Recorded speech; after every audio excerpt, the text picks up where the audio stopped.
little bit different.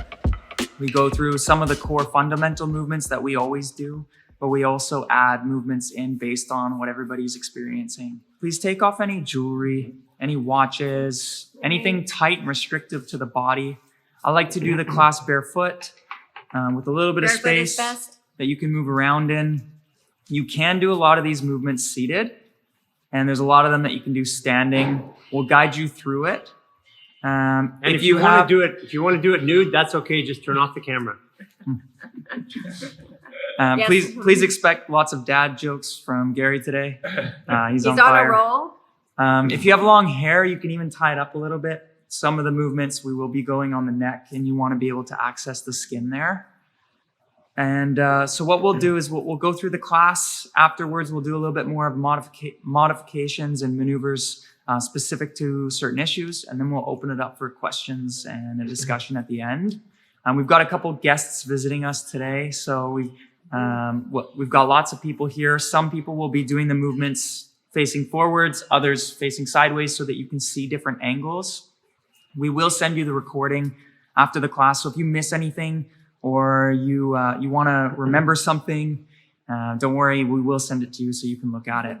There's a couple techniques that we're going to go through today that are fundamental to the practice. One of the first ones is the spinal-pelvic lock. You want to do it for every movement, even if we don't say it. A spinal-pelvic lock, essentially what we're doing is we're pulling up our sex organs, like you're holding your pee. You're pulling everything up and tight. You can even vacuum your stomach in, so you pull it in tight to your spine. So imagine trying to pull everything into the center of your belly button there. And what that does is it stabilizes everything around the core so we can move the fascia around it and open things up. So that's the spinal pelvic lock. And if you let it go throughout the movement, that's okay. Sometimes people can't hold it the whole time or they forget. When you remember, just kindly pull it back up. The other thing we're going to go through is breathing.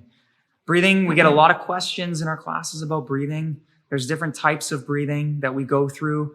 There's nose breathing and there's mouth breathing, and there's a reason why we do them. When we breathe through the nose, we're bringing most of the air pressure from the diaphragm up into the shoulders, the neck, and the head. When we breathe in through the mouth, the air comes in and it's going down into the diaphragm, pushing into the hips and the pelvic floor. So depending on the movement, depending on the circumstance, depending on how we're feeling that day, we will breathe differently based on the result that we're trying to achieve. Then there's staged breathing. Staged breathing is when we're trying to bring the most amount of air into the body as possible. So you're breathing in through the mouth, you hold, and then you breathe in more, hold, breathe in more, and then hold it at the top, and then we'll gently exhale.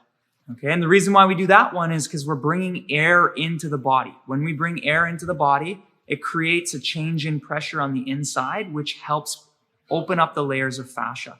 Breathing is extremely important for fascial maneuvers. If you don't know which breath to do, that's okay. Like if you miss the cueing or anything, just go with one of them. You're going to either breathe in through the mouth and out through the mouth, or in through the nose and out through the mouth. Okay? Do the best that you can. Now, the final thing that I want to talk about before we start the class is pinning and locking the fascia. What happens when we pin the fascia and move, everything has to move around that area. We're not stretching the body like we would in a yoga practice or other stretching techniques. We see the body as a biohydraulic system. So it has water and it has air and it has pressure that we're moving around. So we're moving the body in rotation through each of these movements. And what we're going to do is you're going to pin the fascia. So what that would look like as an example is I'm going to grab my arm. I'm going to twist this. Imagine you're twisting the skin, and then you pull the skin, which will by default pull the fascia. And from there, you move around. And if I've pinned this area of my body and I move around it, everything else has to move around and compensate. So you might have bones crack. You might have joints adjust. You might have muscles and ligaments move position from working on the fascia. So what you can do for some of the other movements as well is there's two spots here. Let's say there's a fascial restriction between my hands right now. Well, I can pin the fascia on both sides and I can stretch it this way. I can stretch it this way. I can stretch it this way. I can stretch it that way. You can stretch it in whatever direction you want to. The idea is you're pinning it and stretching. Okay, we're not sliding. You want to get as much grip as you can on it and then move. Awesome. So that's the techniques.